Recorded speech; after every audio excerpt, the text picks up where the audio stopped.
Le chef de l'État Félix-Antoine Tshisekedi Tshilombo a communié le jeudi 26 décembre 2024 à la place Ponzola en Mbuji-Mayi dans la province du Kasaï oriental avec la population kassaïenne.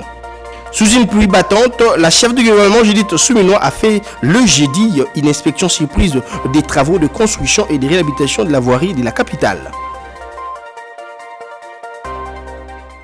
Il est temps de vous informer, mesdames et messieurs, bienvenue dans cette nouvelle session d'information à la télévision de l'éducation dans l'actualité, dans les cadres de sa visite d'itinérance dans l'espace Grand Kasaï. Le chef de l'État Félix-Antoine Tshisekedi Tshilombo a communié le jeudi 26 décembre 2024 avec la population kassaïenne à l'espace Bonzola à Mbuji-Mayi. Pour plus de détails, suivez cet élément.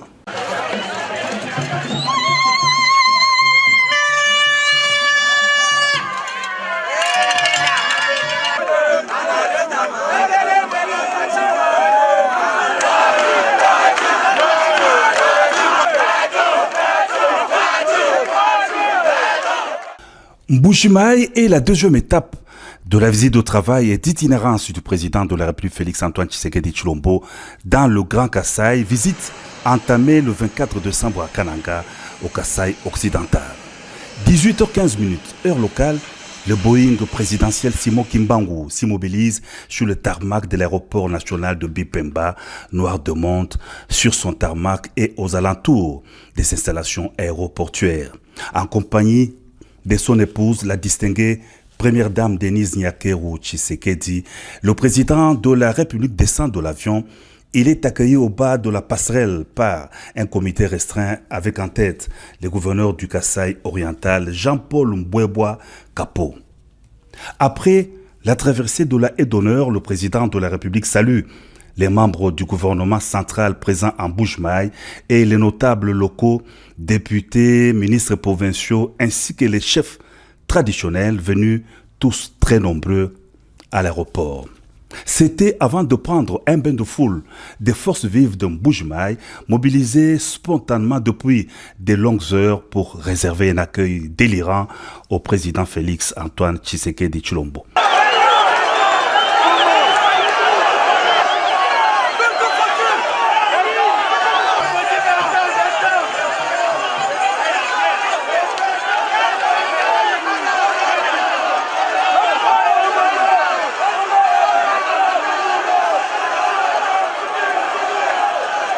Ambiance festive également à la place Bonzola, lieu du meeting pris d'assaut par des centaines de milliers d'habitants de la commune de la Kanchi et d'autres municipalités de Mbuji-Mayi, impatients d'écouter le message du président de la République.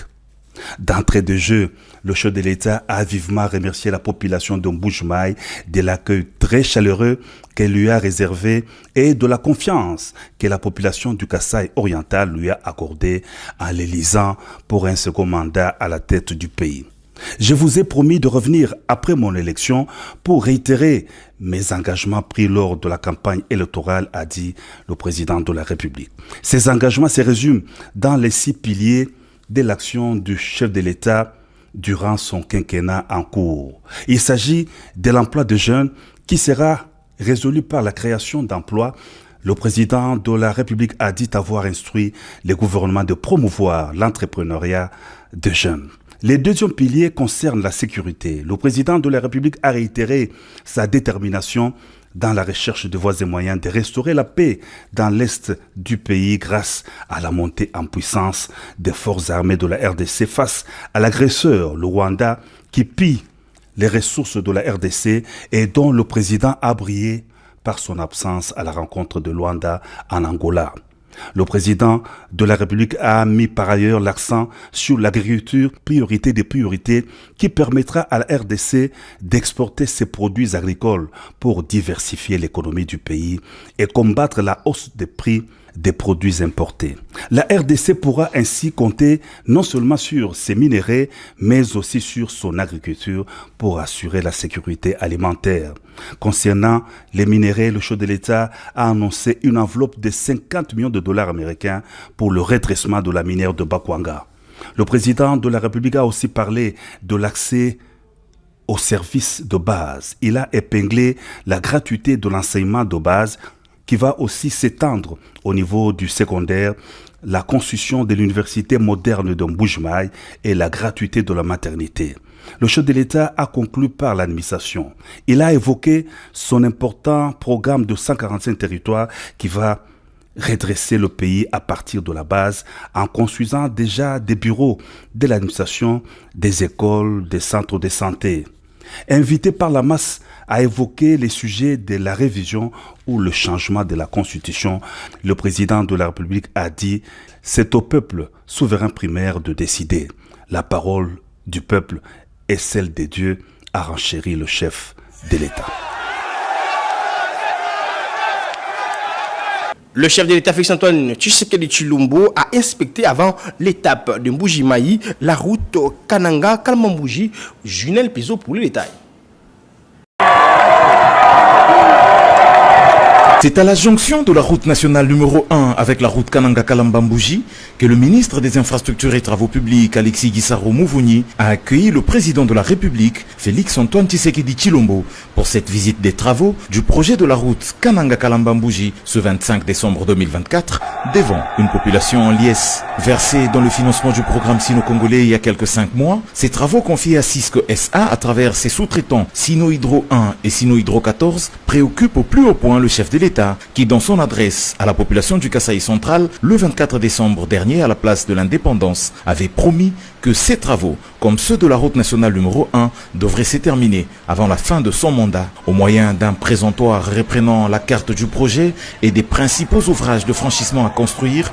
Nico Nzaou, directeur général de l'Agence congolaise des grands travaux, a donné au chef de l'État les explications utiles, notamment sur les pesanteurs qui pèsent sur ce projet. Ce sont, par exemple, les difficultés d'acheminement des engins et autres matériels au vu de l'enclavement de l'espace Kasaï. Ceci est en plus exacerbé par des conditions climatiques difficiles, avec notamment une fréquence élevée des pluies qui dérange le rechargement de la couche de fondation qui est faite en latérite. Il a cependant rassuré le chef de l'État que tout sera mis en œuvre pour la réussite de ce projet qui est vital pour la région. À l'étape de l'usine de concassage qui est en cours d'installation au PK8 du projet, le président s'est vu rapporter que cette unité produira 350 tonnes de matériaux de toute granulométrie par heure, ce qui permettra d'alimenter utilement le chantier. Visitant les bases vides de 2 entreprises, le chef de l'État a apprécié l'installation et l'approvisionnement en engins qui peu à peu emplissent l'espace du garage. À terme, c'est autour de 150 engins qui sont attendus dans cet espace. Alexis Guissaro, son ministre des Infrastructures et Travaux Publics, résume. Les préalables nécessaires pour la construction de la route, c'est-à-dire qu'il y ait d'abord tous ces grands équipements ou matériels que sont les centrales d'enrobé, les centrales, les ateliers de concassage sont déjà présents. Derrière moi, vous avez vu aussi que les équipements sont là. Il y a à peu près 60 unités, camions et toutes sortes d'engins pour la construction de la route, mais aussi la base vie, parce qu'il faut bien comprendre que les travailleurs qui seront ici vont passer à peu près 2 ans et demi ici, à cet endroit, pour pouvoir construire la route. Alors, que retenir de la visite du chef de l'État ici? C'est que devant le chef de l'État, l'entreprise qui exécute les travaux a pris l'engagement de faire l'ouverture de la route.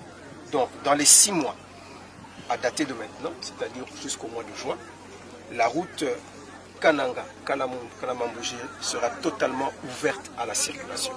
Les 230 km de ce projet que réalisera l'Agence congolaise des grands travaux avec son partenaire Cisco vont compléter les 22 en cours de construction par Arab Contractor pour que Kananga soit finalement connecté à Kalambambouji. Cette visite du chef de l'État est un élément qui va motiver les entreprises à redoubler d'ardeur et qui va également donner de l'assurance aux populations de la région qui attendent impatiemment la réalisation de cette route. Comme annoncé au sommaire, sous une pluie battante, la chef du gouvernement, Judith Suminwa, a fait le jeudi 26 décembre 2024 une inspection surprise des travaux de construction et des réhabilitations de la voirie de la capitale. Suivez cet élément.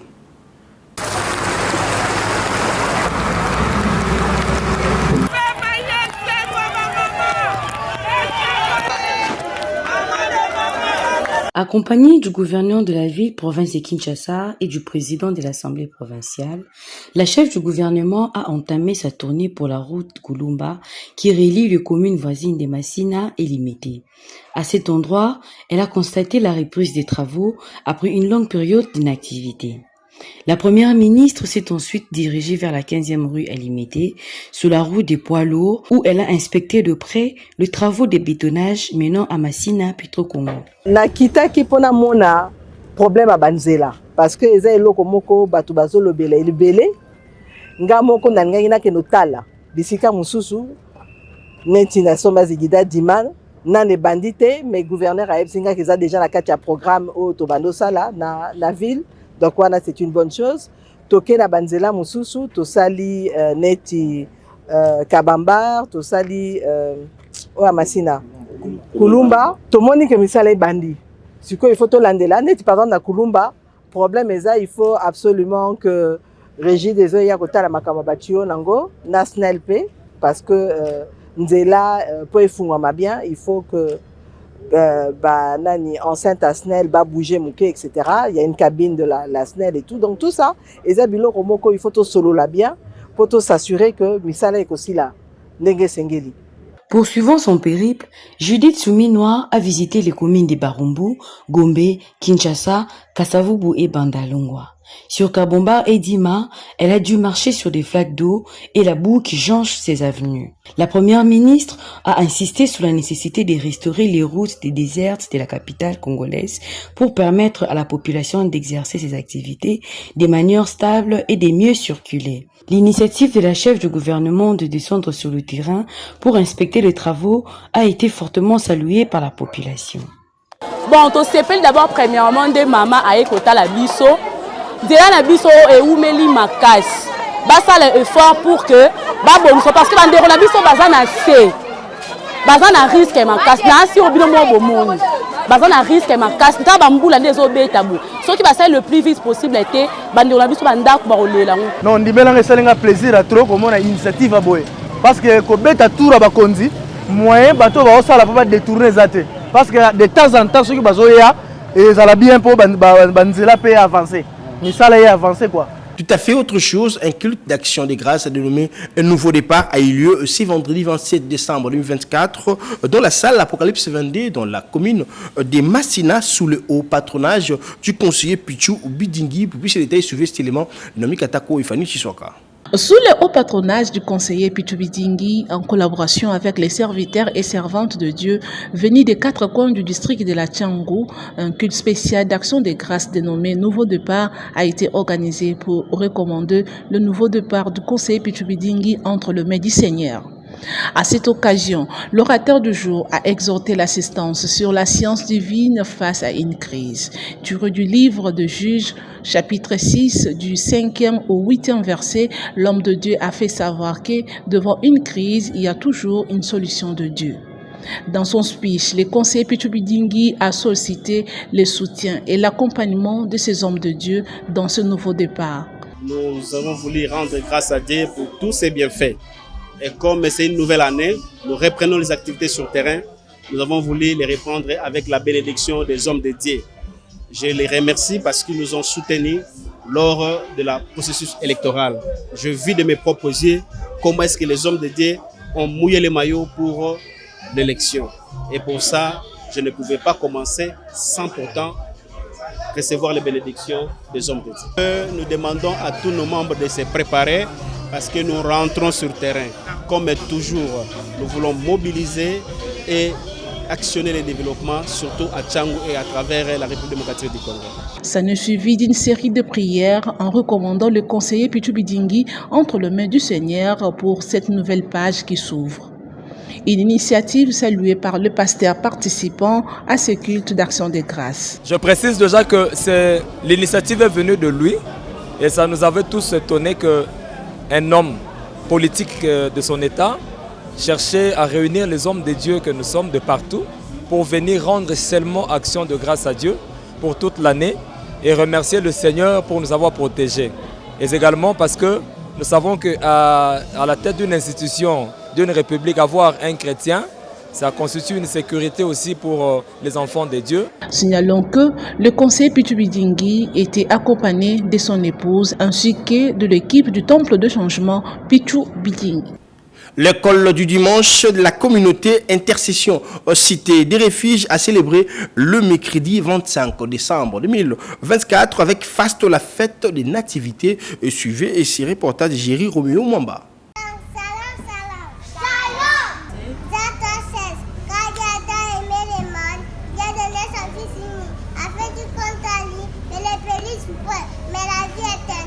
Les enfants de l'école du dimanche de la communauté Intercession Cité de Refuge, ICR, ont célébré la fête de la nativité en présence de leurs parents.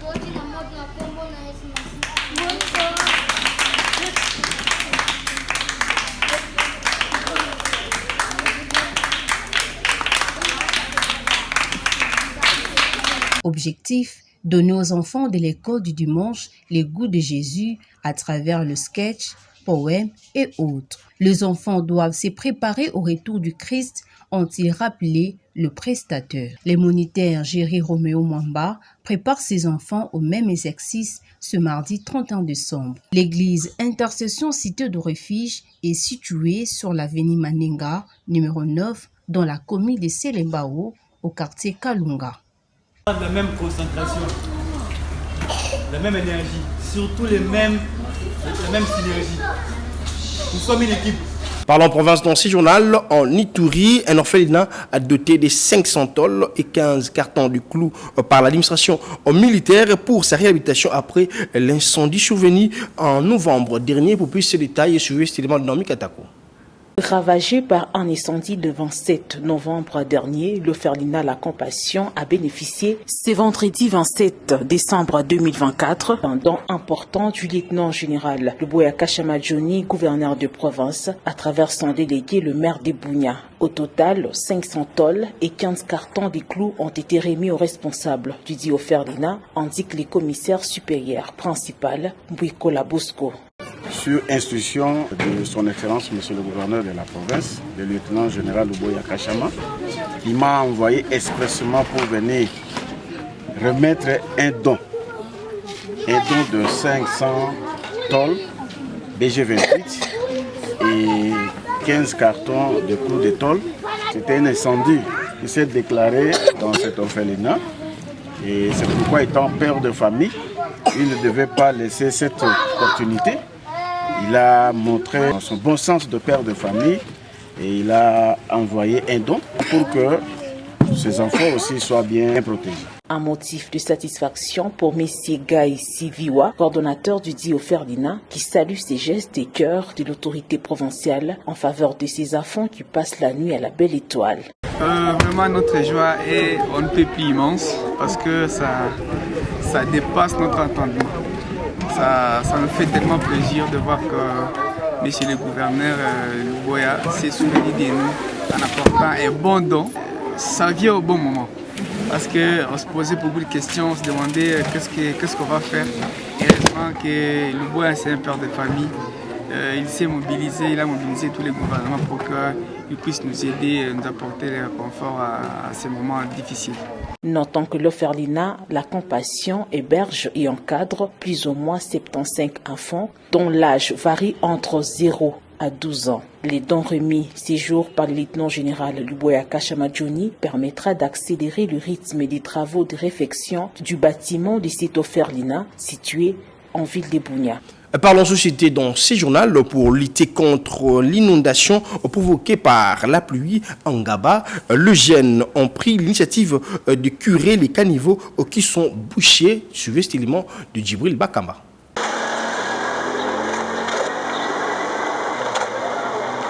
La gestion des immondices dans la ville-province de Kinshasa mérite d'être prise au sérieux car cela ne cesse de donner du fil à retordre aux populations lorsqu'il pleut.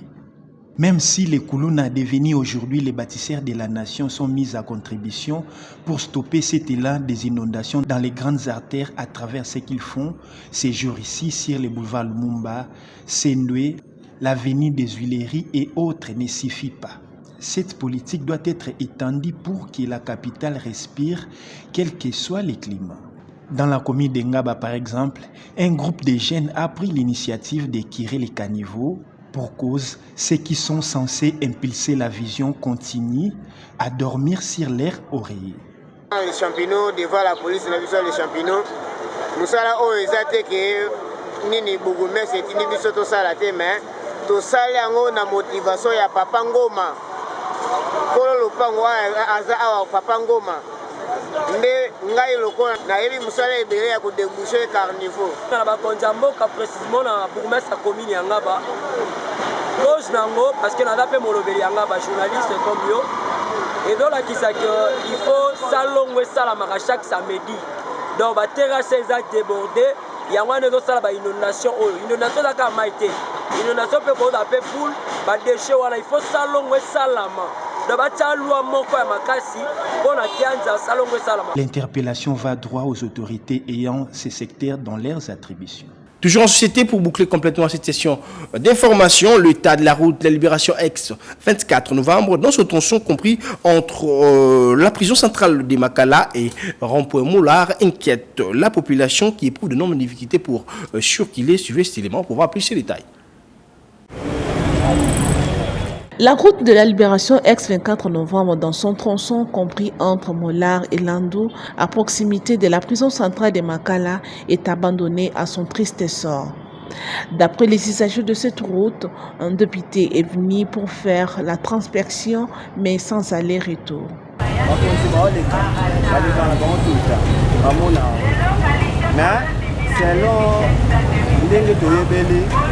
ezalaki fin ya décembre oyo po babanda misala okomona ye déjà baposaki déjà bangar kuna mais pour l'instant ndenge banzela nde ezalaki boye bayabako ata piske ata kayasi po bamituka bizwaka ata mwapa ya badekesi ebele ya makasi pena.